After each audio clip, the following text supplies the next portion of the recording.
Are you brave enough to face the world's most terrifying ghosts? Imagine yourself standing alone in a pitch-black hallway, the air thick with silence, every shadow seeming to move just out of sight. Would you dare to take another step, knowing that something, or someone, might be watching you from the darkness? Tonight we're diving into stories so chilling, so spine-tingling, that you'll find yourself glancing over your shoulder and double-checking every dark corner. These are tales that will make you check under your bed, hesitate before turning off the lights, and maybe even sleep with them on, just in case. We're talking about vengeful spirits, restless souls, and hauntings so intense they've become legend, passed down through generations, whispered about in hushed tones, and feared by all who hear them. These are not your average ghost stories. These are encounters that have left people changed forever. If you're ready to test your courage, let's get into it. But fair warning, this isn't for the faint of heart. Your pulse may quicken, your palms may sweat, and you might just find yourself questioning what's real and what's not. So, turn off the lights, put on your headphones, and prepare for a journey into the unknown. Let the darkness surround you, and let your imagination run wild as we step into the world of the supernatural. We're about to explore 5 of the most infamous ghosts ever recorded, stories that span continents and centuries, from Tennessee's haunted woods where whispers echo through the trees, to the Tower of London's chilling corridors, steeped in centuries of blood and betrayal. The question is, are these just stories, figments of our imagination, or is there something truly paranormal lurking in the shadows, waiting to be discovered? Let's find out together, if you dare. Our journey begins in the misty hills of rural Tennessee in the early 1800s, a time when the land was wild and the nights were darker than we can imagine. This was a place where stories traveled by word of mouth and superstition was as real as the soil beneath your feet. Meet the Bell family, humble, hard-working farmers who lived a quiet life until 1817. That year, everything changed.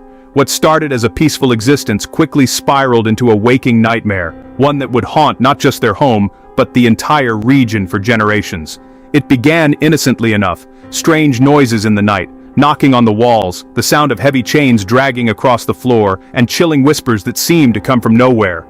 The family tried to ignore it, but the disturbances only grew stronger, more sinister. Soon, the entity revealed itself. The Bell Witch, as she came to be known, singled out John Bell, the family patriarch, and his young daughter Betsy.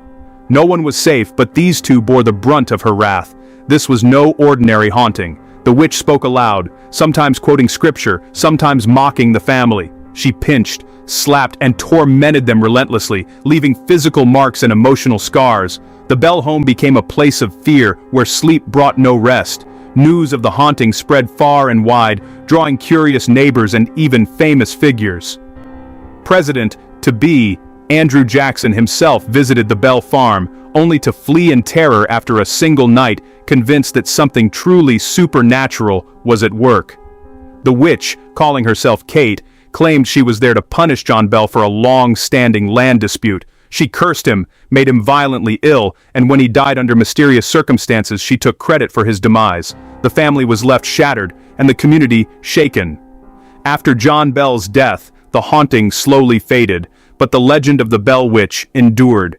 This was a ghost that could talk, touch, and, some say, even kill. A spirit with unfinished business and a thirst for vengeance. Some spirits, it seems, want more than to rattle chains or whisper in the dark. They want justice, or perhaps revenge. And if the story of the Bell Witch teaches us anything, it's that some ghosts are willing to wait as long as it takes to get what they want.